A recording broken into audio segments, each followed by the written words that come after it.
identity, and justification. Time for at least 2 more questions or comments. Yes. I'm not sure I know your name. Nice to see you.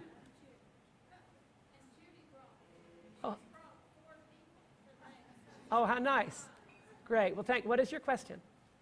The question is, the lesson seems to be about the need of love coming to me. Is there a comparable lesson about the importance of love going from me? Thank you. I was able to press a button that made a hymn go on during the...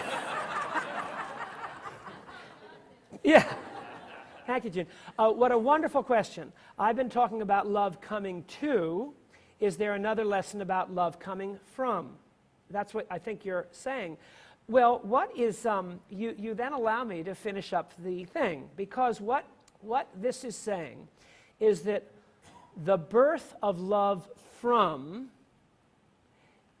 is constituted by love coming to.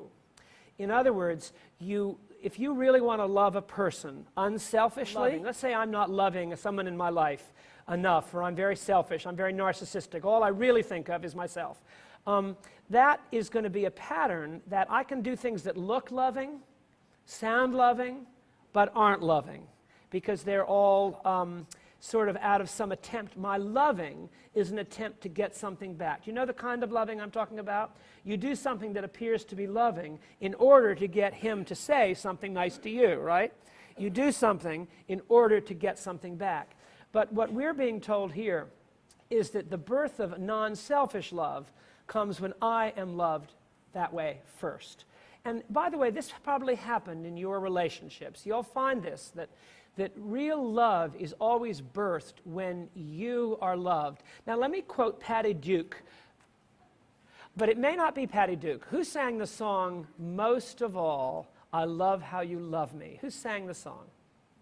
Jerry Kirk. If you don't know this, but I don't know it, so I just came into my head. Somebody here knows it. It went, "I love how you da-da, I love how you da-da, I love how you da-da, and I love how you da-da. But most of all, I love how you love me." That is the gospel.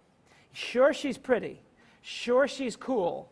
Sure, she's demure. Sure, she's whatever she is. But most of all, I love how she loves me. And that's what actually turns it into a relationship as opposed to some kind of a contest. And let me conclude on this. Some of you know that I mean, we all know if you have a relationship that's some kind of a contest, you know, for love, some kind of a contest, it's not going to be a happy life. You're going to end up burning out. If you have a child that you're relentlessly trying to get to approve of you, the child knows exactly what's going on, and it won't be love at all. If you're constantly trying to win favor through some... I gave Mary this year the worst Christmas present, barring one other one 20 years ago, that I'd ever given her. And I realized that, you know, at least that was a good thing, because I wasn't trying to get a response.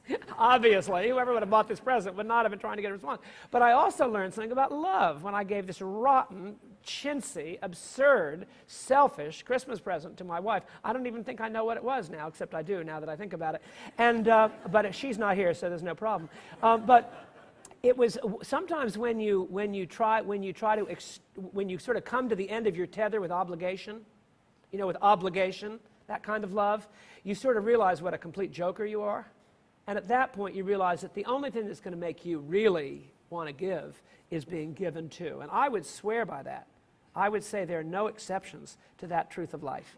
Now, I'm going to make one other announcement, and then I'm finished to get ready for the next thing. Read at some point a science fiction story, which you can get on the internet, I believe, entitled The Traveler by Richard Matheson, who wrote The Incredible Shrinking Man, and is one of the great Titanic sci-fi writers of the 1960s. But his story called The Traveler, it describes an atheistic college professor who, by a very strange set of circumstances, takes a journey back in time and finds himself on Golgotha on the original Good Friday.